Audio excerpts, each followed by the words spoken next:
എല്ലാവർക്കും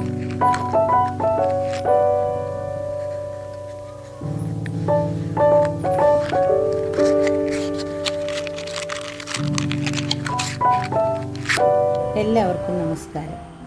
പ്രിയപ്പെട്ടവരെ, ലോകം മുഴുവൻ യുദ്ധഭീഷണിയുടെ മുൾമുനയിൽ നിൽക്കുമ്പോൾ മാനവികതയുടെ പക്ഷം ചേർന്നുകൊണ്ട് കാവ്യശിഖ മുന്നോട്ട് വെച്ച ആശയമാണ് സമാധാന ജ്വാല.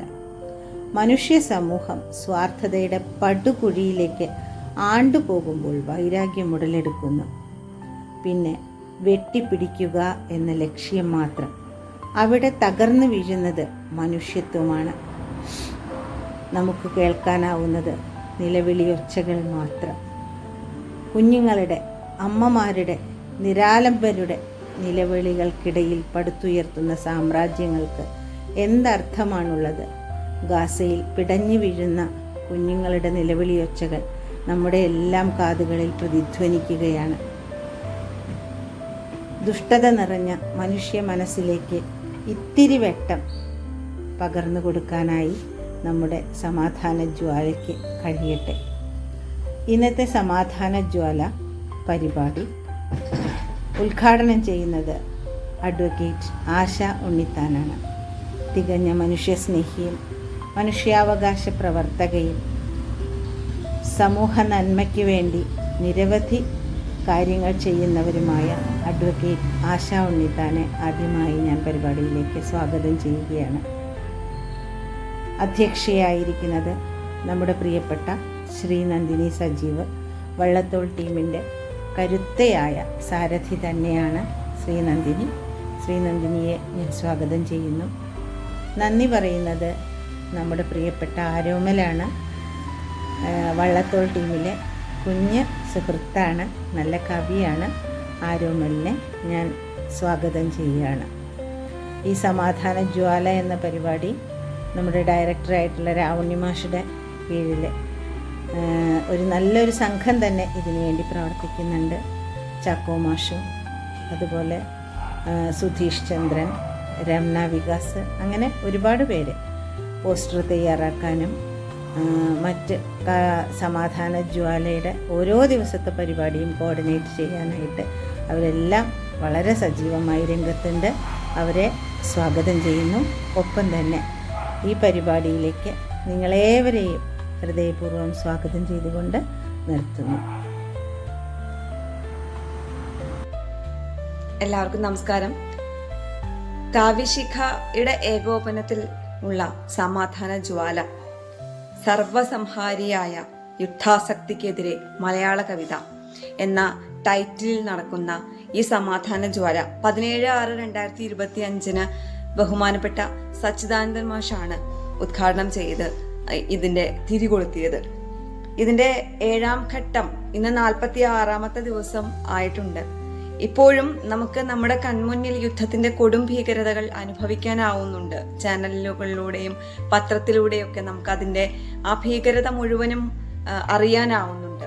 ഗാസയിലൊക്കെ ഭക്ഷണത്തിന് ക്യൂ നിൽക്കുന്നവരുടെ ഇടയിലേക്ക് നിറയൊഴിക്കുന്ന ഇസ്രായേൽ സൈന്യത്തിനെയും അതുപോലെ പട്ടിണി കിടന്ന് മരിക്കുന്ന കുട്ടികളെയും ഒക്കെ കണ്ട് മനസ്സ് വിഷമിപ്പിക്കുന്ന ചിത്രങ്ങൾ കണ്ട് ആണ് ഓരോ ദിവസവും നമ്മുടെ ഇങ്ങനെ കഴിഞ്ഞു പോകുന്നത്.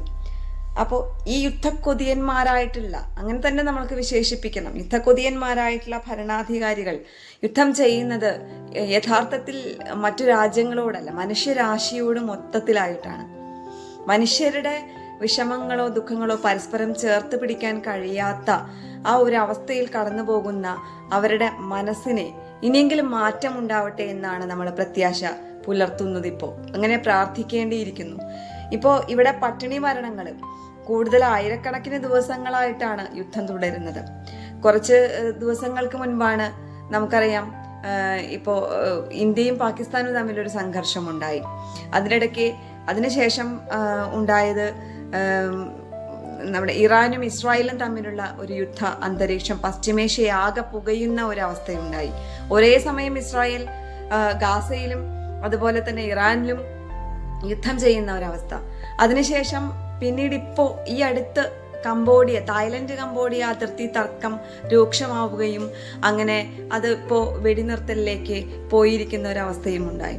അങ്ങനെ ലോകമെമ്പാടും ഒരു ചെറിയ കാര്യം, റഷ്യ ഉക്രൈൻ യുദ്ധം തുടർന്നുകൊണ്ടേയിരിക്കുന്നു. ദിവസങ്ങളായി അതിങ്ങനെ തുടർന്നുകൊണ്ടേയിരിക്കുന്നു. അപ്പൊ ഇവിടെ നമ്മളുടെ മനുഷ്യർക്ക് വേണ്ടത് എന്താണ്? പ്രകൃതി നമ്മളോട് യുദ്ധത്തിൽ ഏർപ്പെട്ട് കഴിഞ്ഞു.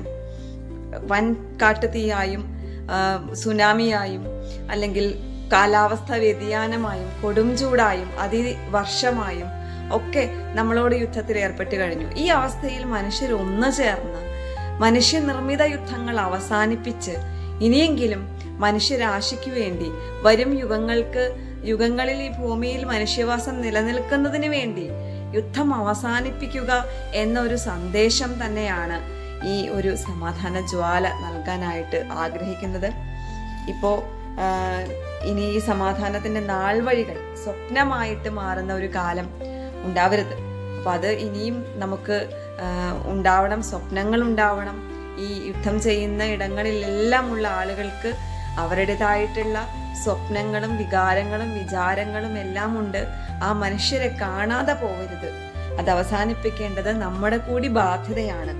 സഹോദര്യത്തിന്റെ കൈകൾ ചേർത്തു പിടിക്കാൻ സമാധാന ജ്വാലയ്ക്ക് ആകട്ടെ എന്ന് മാത്രം പറഞ്ഞുകൊണ്ട് ഉദ്ഘാടനത്തിനായി അഡ്വക്കേറ്റ് ആശ ഉണ്ണിത്താനെ ക്ഷണിക്കുന്നു. വള്ളത്തോൾ ടീമിന് വേണ്ടി ആശ ഉണ്ണിത്താനെ ഉദ്ഘാടന പ്രസംഗത്തിന് വേണ്ടി ക്ഷണിക്കുന്നു.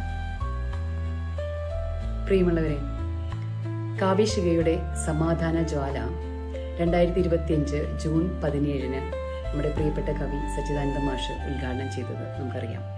അത് ഓഗസ്റ്റ് 15 വരെ തുടരുന്നുണ്ട്. ഈ യുദ്ധവിരുദ്ധ കവിതകളും എഴുത്തുകളും ഒക്കെ ആയിട്ട് നമ്മൾ ഈ യുദ്ധവിരുദ്ധ ക്യാമ്പയിൻ നടത്തിക്കൊണ്ടിരിക്കുകയാണ്. ഇന്ന് ടീം വള്ളത്തോൾ ദിനമാണ്, 1/8/2027. നമ്മൾ മനസ്സിലാക്കേണ്ടത്, നമ്മൾ കുട്ടികളെ പറഞ്ഞ് പഠിപ്പിക്കേണ്ടത് ഒരിക്കലും നിങ്ങൾ പട്ടാളക്കാരനാവുകയല്ല വേണ്ടത്, നിങ്ങൾ മനുഷ്യനാവുകയാണ് വേണ്ടത്. നിങ്ങൾ രാജ്യത്തിൻ്റെ സിംഹാസനങ്ങൾ ഉറപ്പിക്കാൻ വേണ്ടിയല്ല യുദ്ധം ചെയ്യേണ്ടത്, അല്ലെങ്കിൽ നിങ്ങൾ പോരാടേണ്ടത്, അല്ലെങ്കിൽ നിങ്ങൾ ജീവിക്കേണ്ടത്. പകരം മനുഷ്യത്വം ഉറപ്പിക്കാൻ വേണ്ടിയാണ്. ഓരോ വെടിയുണ്ടകളും ഏൽക്കുന്നത് മനുഷ്യൻ്റെ നെഞ്ചിലല്ല, അത് മനുഷ്യത്വത്തിൻ്റെ നെഞ്ചിലാണ് ആ വലിയ തുള വീഴുന്നത്. വളരെ കൃത്യമായി പറയുമ്പോൾ യുദ്ധം വിതയ്ക്കുന്നത് മനുഷ്യരാശിയുടെ മാത്രം നാശമല്ല, യുദ്ധം വിതയ്ക്കുന്നത് ഈ ഭൂമിയുടെ തന്നെ നാശമാണ്. നമ്മളെപ്പോലെ തന്നെ മറ്റു ജീവജാലങ്ങളും ഈ പ്രകൃതി തന്നെയും ഓരോ യുദ്ധങ്ങളിലും നശിച്ചു പോവുകയാണ്.